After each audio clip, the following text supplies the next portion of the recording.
समर्थ रामदास स्वामी जी का एक शिष्य था। एक दिन वह भिक्षा मांगते हुए वह एक घर के सामने आया। भवती भिक्षा देही, ऐसे कहकर भिक्षा देने के लिए उसने आवाज लगाई। घर का दरवाजा खोलकर एक योगी बाहर आया। उसे देखकर शिष्य ने कहा, योगीराज मुझे भिक्षा दें। योगी अहंकारी थे। उन्होंने पूछा, कौन है तुम्हारा गुरु? शिष्य ने कहा, मेरे गुरु समर्थ रामदास स्वामी जी है, जो सर्वथा समर्थ है। शिष्य की बात सुनकर उस अहंकारी योगी ने क्रोध से पूछा, कौन है ये समर्थ? तुम्हारा इतना दुस्साहस कि मेरे दरवाजे पर आकर किसी और का गुणगान कर रहे हो। देखता हूं कितना समर्थ है तेरा गुरु।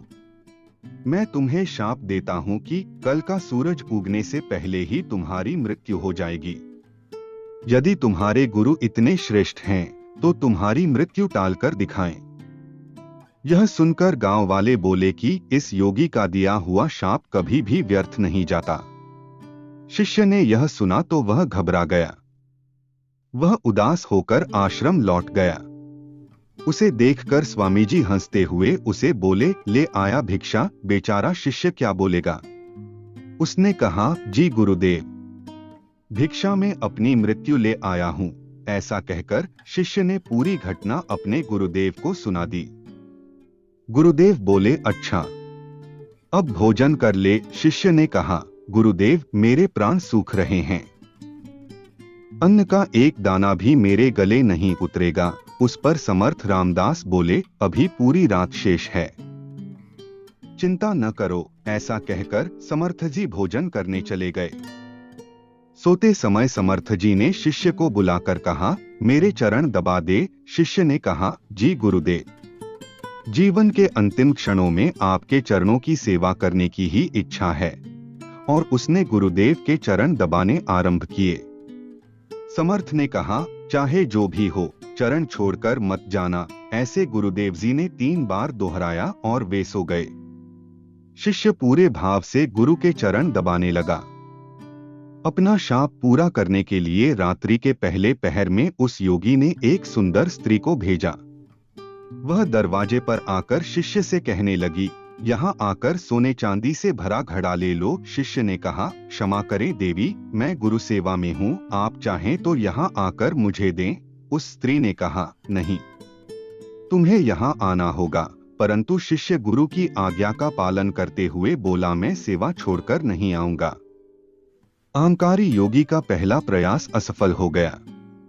रात्रि के दूसरे पहर में योगी ने शिष्य की मां के रूप में एक स्त्री को भेजा। शिष्य अभी भी गुरुदेव जी के चरण दबा रहा था।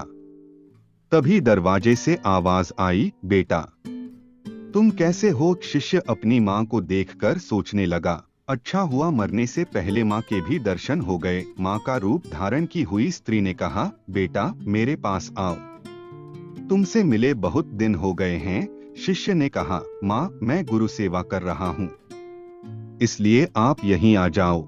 यह सुनकर वह स्त्री चली गई। रात्रि का तीसरा पहर बीता। अब योगी ने यमदूत रूप धारण किए हुए एक राक्षस को भेजा।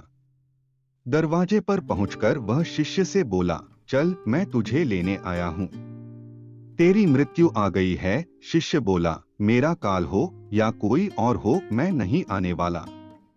मैं गुरुदेव के चरण नहीं छोड़ूंगा। आना है तो यहाँ आकर मुझे ले जाओ। वह राक्षस भी चला गया। इस प्रकार शिष्य ने अपने गुरु की आज्ञा का पूर्ण पालन किया।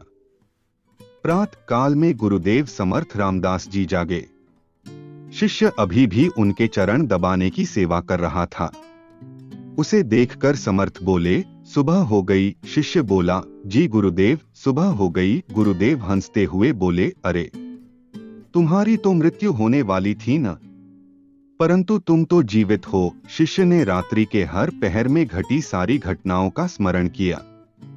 तब उसे ध्यान में आया कि गुरुदेव जी ने चरण न छोड़ने के लिए क्यों कहा था। शिष्य ने गुरुदेव जी के चरण पकड़कर कृतज्ञता भाव से कहा, गुरुदेव जिसके सर पर आप जैसे गुरुदेव का हाथ हो, उसका काल भी कुछ नहीं बिगाड़ सकता। आप धन्य हो गुरुदेव।